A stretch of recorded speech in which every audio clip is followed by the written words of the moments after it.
Every decision we make in our lives as individuals or as organizations is a piece of communication. It's our way of saying something about who we are and what we believe.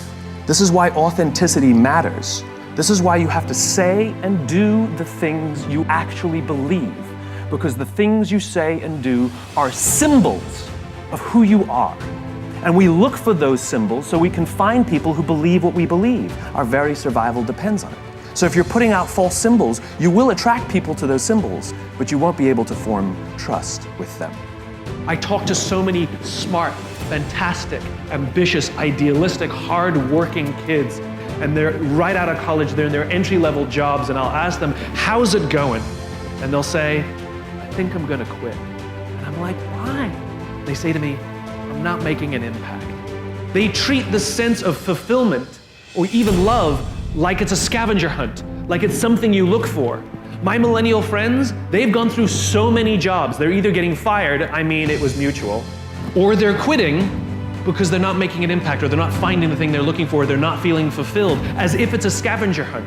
Love, a job you find joy from, is not something you discover. It's not like, I found love.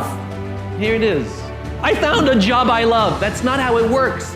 Both of those things require hard work. You are in love because you work very hard every single day of your life to stay in love. Passion is not an actionable word. It's correct, that those who do the things that they're passionate about do better, but it's not helpful advice. And so the question is, where does passion come from? Passion is a result. Passion is an energy. Passion is the feeling you have when you're engaged in something that you love. Passion is the feeling you have that you would probably do this for free, and you can't believe somebody pays you to do it, And I think we mistake that passion is something we do in our private lives, but it shouldn't be done, in our careers, for example. And I'm a firm believer that you are who you are. And anybody who says, I'm different at home than I am at work, in one of those two places, you're lying. And the goal is to make everything you do in home and at work something that you have excitement to do. So how do you find the things that you're excited to do? Well, it's actually easier than you think. What are the things that you love to do? What are the things that you would do for free? How can you recreate that feeling and be paid for it? So what are the things that I do on the weekend, right? I'm very involved in the art world. I love to go to museums and galleries, but I love to go see dance and performances because I want to see how others are interpreting the world. So that inspires me. New ideas, new thoughts, new ways of looking at the world are things that interest me privately, and I seek it out and pay money for it, right? So does that mean I have to have a career in the arts? No, it means I have to have a career where new ideas are explored, where people are experimenting and trying things out, and I have to explore new ideas and try things out, and I'm just as excited to go to work every day as I am to, go do something on a Saturday night.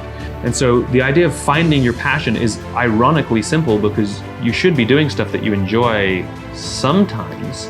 What is the stuff that you enjoy? And then what is the stuff that you love? Who are the people that you love, and what do they all have in common? Say and do what you actually believe, and the symbols you put out there, the things you say and the things you do, those red hats are ways that people can find you.